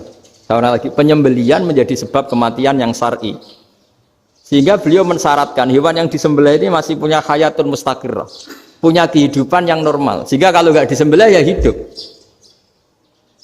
Sehingga kalau ada hewan ketabrak truk kejet-kejet mesti mati ini buat sembelih. Itu nggak sah karena nggak usah disembelih ya wes mati kan. Karena ini hanya nunggu koordinasi Israel kan, dia kejet-kejet itu kan prosedur itu. Tapi tidak disembelih pun mati. Tapi cara mazhab Malik enggak. Pokoknya anggere jek duwe nyawa jenenge kewan urip. Dengan kamu sembelih berarti matine mergo mbok sembelih. Meskipun nanti ya enggak usah disembelih ya mati. Coba hitung secara ilmu matematika. Kalau enggak disembelih hidupnya 5 menit. Gara-gara kamu sembelih hidupnya langsung mati. Terus dia matinya, cara di persidangan matinya disebabkan apa? Disebabkan disembelih apa kecelakaan? Loh, debat toh kamu. Sama-sama UMM aja debat.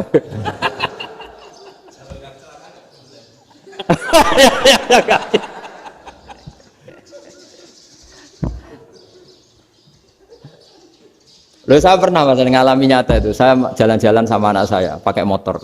Sampai di jalan raya gitu ada ayam jago ketabrak mobil, kejet-kejet. Orangnya tanya, "Gus, ini halal tau ora?" "Wis kanggo kon halal." Suatu saat dia enggak terima kan, tanya, "Kenapa, Gus?" "Ya nak kiai ra pantes, mosok kewan mesti mati nek tak sembelih, nak kiai pantes." Kata. Karena aku tahu kamu tuh gak kiai, mesti motifnya itu mergo jago, jajal cilik gak mau takokno. Adekan ayam itu bayi kan gak ditanyakan. Kejet-kejet mati rak lah wong cilik wae. Tapi masalahnya ini kan jago. Eman itu. Tapi secara fikih pertanyaannya tadi. Hewan yang sudah tidak punya hayatun mustaqirrah, dia hanya punya al-hayat al-ittiroriyah, dia punya harokah ittiroriyah. Dia mati kejet-kejet memang prosedur mati harus seperti itu.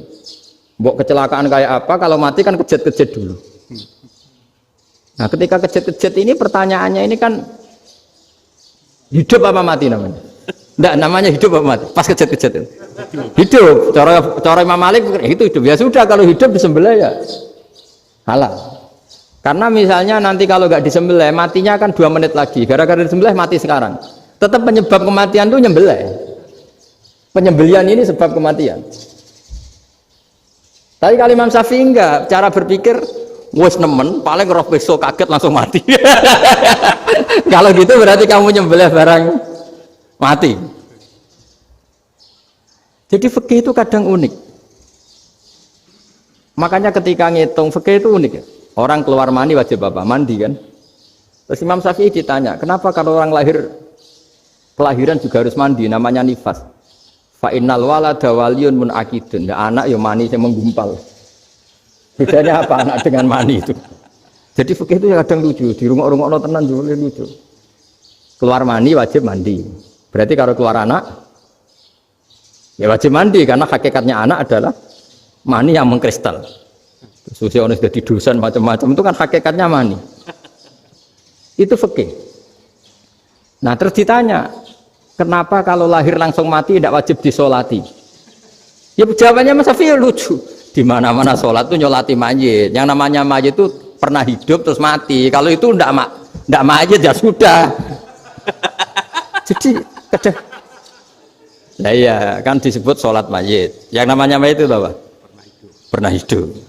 Nah ini kan tidak pernah hidup.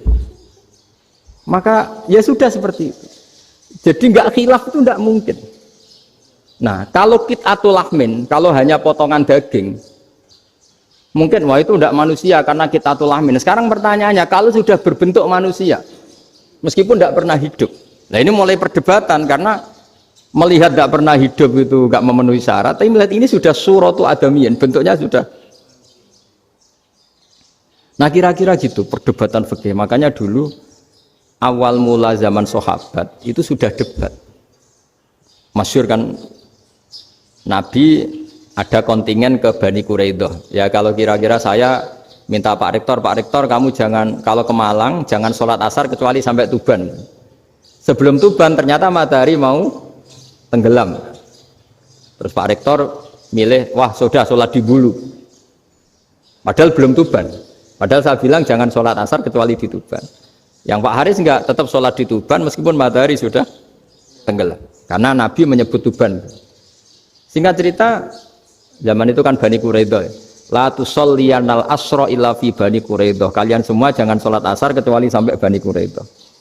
Ternyata di tengah perjalanan matahari sudah mau tenggelam, kira-kira kurang 2 menit atau 3 menit. Sahabat-sahabat, sudahlah kita sholat asar di sini. Kalau sampai sana pasti sudah tenggelam. Separuh sholat. Yang separuh enggak, kata Nabi harus di Bani Quraidah. Ya sudah nunggu di Bani Quraidah meskipun matahari sudah tenggelam. Sehingga cerita 2 kelompok ini matur, ya Rasulullah kita ngalami ini perdebatan gini-gini. Di semua riwayat di hadis-hadis sahih disebut falam yu'annif wahidan minhuma. Nabi tidak menyalahkan salah satunya atau enggak menyalahkan dua-duanya. Itu bahasa Indonesia juga ribet, yang benar gimana itu? Enggak menyalahkan salah satunya, apa enggak menyalahkan dua-duanya? Gimana bahasa benarnya? Salah satunya. Salah satunya itu dua-duanya. Ya. Enggak, kalau bahasa Indonesia tidak menyalahkan Dua-duanya. Kedua-duanya apa salah satunya yang benar? Kedua-duanya. Kedua-duanya. Bahasa Indonesia itu ya kadang ruwet ya. Orang pinter kayak Pak Habibie itu namanya ya orang luar biasa. Nanti sekolahnya orang-orang idiot itu ya sekolahan luar biasa. Orang pinter banget bahasa Indonesianya ya luar biasa. Kalau sekolah untuk orang-orang yang idiot juga luar biasa. Jadi kalau dipuji luar biasa itu gak jelas ini luar biasa ya. Gak jelas kadang bahasa kita ini kadang ya gak jelas. Nah itu gak menyalahkan dua-duanya apa salah satunya? Keduanya. Tidak menyalahkan kedua-duanya. Misalnya dibahasakan gak menyalahkan salah satunya, benar apa salah? Benar. Benar katanya sudah benar semua. Jadi itu bukti bahwa ijtihad itu boleh. Saya ulang lagi, bukti bahwa ijtihad itu boleh. Padahal ini jelas, yang satu harus sholat asar, padahal matahari sudah tenggelam. Makanya di antara fikih unik itu begini. Saya ulang lagi fikih unik. Saya menyaksikan betul ketika ada orang tanya Mbah Mun saya ini Kopassus. Kadang latihan itu sampai waktu zuhur habis. Saya harus bagaimana? Jawabnya Mbah Mun itu unik. Sementing ojo ngosor sholat. Engkau yojo niat jamak, atok kodok katanya. Singkat cerita terus orang ini diskusi sama saya karena ini ya alim pernah mondok. Kenapa kosor tidak boleh? Karena kosor itu ekstrim, merubah bentuk sholat dari 4 menjadi 2. Maka alasannya harus jelas. Harus jelas itu orang yang latihan di Kopassus itu kan dia sudah berasrama di situ. Berarti dia sudah tidak musafir karena asramanya di situ, sudah mukim. Kalau dia kosor itu merubah bentuk sholat dari 4 menjadi 2. Merubah itu ekstrim. Tapi kalau dia qadha itu hanya mengakhirkan sholat dari waktunya. Kira-kira kalau kamu jadi malaikat, ekstrim mana? Merubah sama menunda? Ekstrim merubah kan? Karena 4 menjadi 2. Terus ojo jamak takdim, tapi jamak takhir. Itu juga penting. Bagi pengkaji fikih itu penting. Kalau jamak takhir itu salah-salah sidik ora pati popo. Kenapa? Kan mirip duhur qadha. Kalau jamak takhir kan. Tapi kalau jamak takdim asar kok di waktu duhur, ekstrim mana? Perubahan takhir sama takdim itu ekstrim mana? Ekstrim takdim karena melakukan sesuatu belum waktunya. Ya. Belum. Makanya ketika Nabi menjamak sholat ketika itu memang ketika haji itu kata ya Imam Syafi'i kajian-kajian fikih itu memang karena unik. Nabi pergi jauh karena rumahnya Madinah. Karena bagi ahlinya, saya ulang lagi tapi ini saya ulang lagi bagi ahli.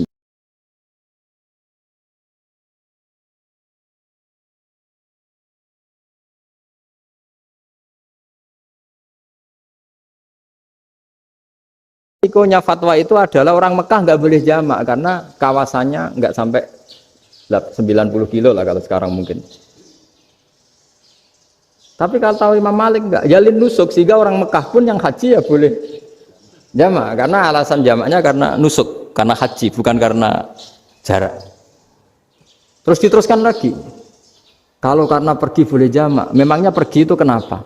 Karena repot. Ya itu masalah kan masyakoh. Nah, terus mulai ada orang-orang yang ngawur kan resepsi jamak ribet, wes resepsi duit utangan kan capek. Wah itu sudah jamak ribet kan. Jadi kalau sudah illatul hukmi itu sudah mesti bikin masalah. Kalau sudah illatul hukmi itu pasti bikin masalah.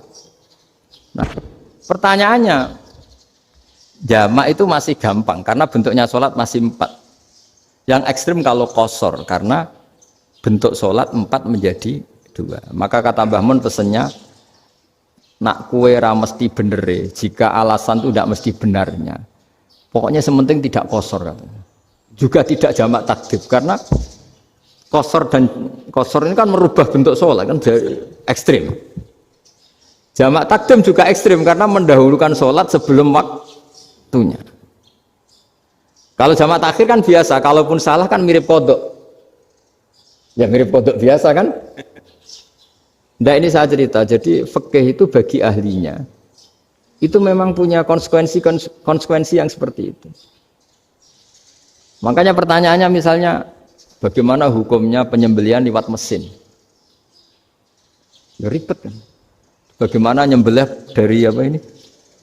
Belakang. Saya baca di kitab-kitab nyembelih dari belakang itu ya hukumnya tetap boleh asal apa itu hulkum dan mari itu terpotong. Tapi pertanyaannya, jangan-jangan ayamnya sudah kaget dulu karena uratnya ini. Makanya perlu ditanya ahli medis, setelah uratnya tercabut ini jangan-jangan sudah berstatus mati. Kan potensi ketika dipotong dari sini, potensi sudah berstatus mati. Makanya, nah kalau misalnya menyembelih dengan dibaca, itu langsung mati gimana? Itu tetap ada dokhtoh, kalau dalam bahasa fikih dokhtoh. Dia terkaget, begitu, ada dokhtoh karena nggak bisa bernafas terus mati. Berarti kelangsungannya bangkai. Jadi orang yang pengkaji fikih itu ya seperti itu, memang itu yang ditekuni. Tapi kita sebagai orang awam ya tadi. Nak sing kecelakaan iku wedhus ta ayam jago ngeman, tapi nak pitik cilik ikhlas.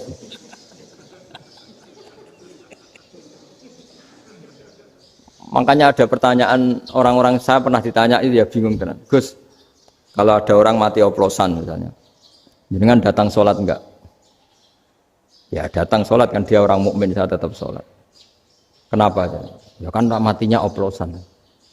Tapi andekan tokoh yang mati, kamu sholat enggak? Ya sholat kan dia tokoh. Jadi ribet. Fikih itu ribet. Makanya Imam Nawawi nanti ngendikan gini. Ada orang ngundang Nabi, ya Rasulullah, saya mohon nyolati ini. Nabi tanya, punya utang enggak? Punya. Nabi, saya enggak mau nyolati mayit yang punya utang. Terus ada sahabat datang, ya Rasulullah, utang itu tak ambil alih kami. Berarti dia sudah tidak punya utang. Terus Nabi kerso nyolati. Pertanyaannya, utang itu hal yang boleh. Saya ulangi, utang itu hal yang boleh. Tapi kenapa Nabi se-ekstrim itu? Tapi ketika Nabi mau kondur itu ngendikan gini, ini PR ya bagi UMM ini PR ya. Nabi sebelum kondur bilang gini, sallu ala sahibikum. Jong saya tidak nyolati ini, tapi tolong ini disolati. Terus kata Imam Nawawi, dianalogikan atau dikiaskan siapapun pelaku dosa besar atau mati dalam keadaan tidak benar, misalnya pas dugem mati, pas oplosan mati, itu sebaiknya tokoh-tokoh itu enggak nyolati karena nanti dianggap penghormatan. Misalnya ketua PP Muhammadiyah rektor nyolati wong mati oplosan, kan keren. Mati oplosan disolati rektor. Ya sudah, tapi kalau nggak disolati nanti ada tradisi yang keliru, yaitu janazatul muslim tidak ngalami disolati. Padahal siapapun yang muslim, janazahnya harus disolati. Makanya setengah-tengah, ya rasa rektor lah, bu satpam, bu satpam, kudu tetap ada yang sholat gitu. Itu kata Imam Nawawi. Jadi ketika ada orang mati nggak benar, itu sebaiknya tokoh-tokohnya nggak ikut nyolati, tapi awamun nas, orang kebanyakan ikut sholat. Jadi fikih itu agak jelimet karena tadi ketika tokoh ini nyolati, pertanyaannya bedanya apa mbek sing mati ning masjid mbek mati oplosan? Karena sama-sama semua orang nyolati, kan tidak ada sanksi sosial itu. Tapi ketika nggak disolatkan sama sekali, wah lebih parah lagi. Ini ada janazatul muslim tidak disolati. Sehingga kata Imam Nawawi, ini hebatnya Nabi tengah-tengah. Jadi Nabi kundur, jong saya tidak nyolati, tapi sallu ala sahibikum. Ya tapi ini kamu harus nyolati. Kata Imam Nawawi, orang yang mati bunuh diri, orang yang mati oplosan, orang mati secara nggak benar itu asal dia muslim tetap wajib disolati, karena sholat ini hakul muslim. Kan seorang muslim diantara haknya apa? Ketika mati dikafani, dimandikan, disolat. Tapi ini masalahnya matinya pas murtakibul kabiroh, pas melakukan dosa besar. Dan itu sebab kematiannya. Kalau dia oplosan, kan sebab matinya ya karena oplosan. Ya kan terus ribet. Mau disolati oleh, apalagi misalnya kita ketua ulama, udah terkenal wali, wah keren, mati oplosan itu disolati wali, kan ribet kan. Nanti yang repot malaikatnya. Itu ya ini yang nggak kata bahaya. Saya pernah baca kitab itu yang repot malaikatnya. Itu ada yang bilang gini, orang yang punya hutang itu pasti nanti hisabnya berat. Diaudit malaikat sampai bisa nyaur hutangnya. Sementara malaikat kena konstitusi, kalau Nabi mendoakan harus mustajab. Ini kan ada dua hukum yang berlawanan. Sekali Nabi berdoa, wa maghfir lahu warhamhu, itu harus dituruti malaikat. Nggak boleh doanya Nabi nggak dituruti malaikat. Sementara aturan Islam juga harus dituruti bahwa orang yang punya utang harus tersandra oleh utangnya. Tapi nak sing dunia Pak Haris kan, nggak TNO. Nggak ngefek gitu. Jadi misalnya Pak Haris dungo sampai nangis semua maghfir lahu kan, nggak ngefek. Malaikat nggak itu, nggak sudah lepas. Tapi kalau Nabi yang berdoa kan harus dituruti. Ini masalahnya kan itu. Nah kalau diturutin berarti hutangnya harus bebas. Padahal secara aturan harus tersandra karena punya hutang. Dan nanti sama kalau yang mati oplosan ini yang doain wali sampai Allah maghfir lahu. Doanya wali kan harus terkabul. Sementara secara hukum dia harus kena sanksi karena oplosan tadi. Daripada ngerepotno malaikat, sudahlah wali-wali ini tidak usah ikut nyolatin. Yang nyolati ya orang-orang nggak jelas ini, sehingga kan malaikat kan santai aja kalau mau nyeksa. Loh tapi kan sudah didoain, nggak ngefek. Karena doanya orang-orang nggak penting. Itu ada tuh di sarah Muslim itu. Di sarah Muslim di bab ketika Nabi ngintikan babu qauli Rasulullah sallallahu alaihi wasallam, shallu ala sahibikum. Jadi belajar fikih itu asik ya. Karena tadi harus dipelajari. Kalau enggak, ilmu ini hilang. Terus nanti takutnya lagi ilmu fikih itu direduksi sosial. Terus misalnya gini, pepe wong cilik wae kiai-kiai ra gelem nyolati. Orang melihatnya ini karena yang oplosan wong cilik om larat ra disolati. Jajal bupati ya disolati, mergo amplopnya gede-gede kan terus ruwet kalau dianalisis gitu kan ruwet. Makanya kenapa saya harus ngomong fikih supaya semuanya itu enggak didudukkan urusan sosial itu. Nah kalau semuanya didudukkan sosial kan sentimennya sentimen sosial ya. Ribet. Padahal yang sering mati oplosan itu kan ngomong cilik gitu loh, karena tadi kalau wong sugih kan pakai whisky yang mahal yang insya Allah tidak mati kan gitu. Yang mati kan yo mergo Pertos macam-macam itu kan. Artinya ini kalau nggak diterangkan secara fikih, kiai-kiai yang nggak datang dikira masalah sosial kan.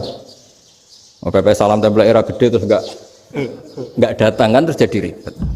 Ya makanya ini lewat pengajian ini supaya sampean lebih tahu ya bahwa khazanah Islam ini kata beberapa ulama kafatal linnas, maknanya semuanya, sehingga Allah akan mentakdirkan kajian Islam akan ada di seluruh dunia. Jadi kenapa IAIN marak di Indonesia, UMM, Universitas NU banyak, karena agama ini kafatal linnas, tidak miliknya orang Arab tapi milik semua. Orang alimnya juga gitu. Ketika ada liga alim seluruh dunia, itu orang Indonesia, orang Afrika, ya selalu ada orang alim yang kelas dunia. Seperti dulu ada Imam Bukhari, itu as-sakhul kutub ba'da kitabillah. Kitab terbaik setelah Quran itu Bukhari. Padahal dikarang oleh orang Uzbek. Kata siapa? Islam As-Sobyan, ada orang Arab ngakui kalau kitab paling sahih itu Bukhari. Mekah Madinah pun ngakui kalau kitab paling sahih Bukhari. Padahal pengarangnya ada orang Arab. Orang mana? Uzbek. Imam Ghazali yang diakui seluruh dunia itu Atos itu ikut Persia, juga bukan orang Arab, Sibawah ini orang Persia. Nah ini yang belum ada orang Malang ini, tinggal PR ini. Ya nyusul ya ya saya kira demikian. Assalamualaikum warahmatullahi wabarakatuh.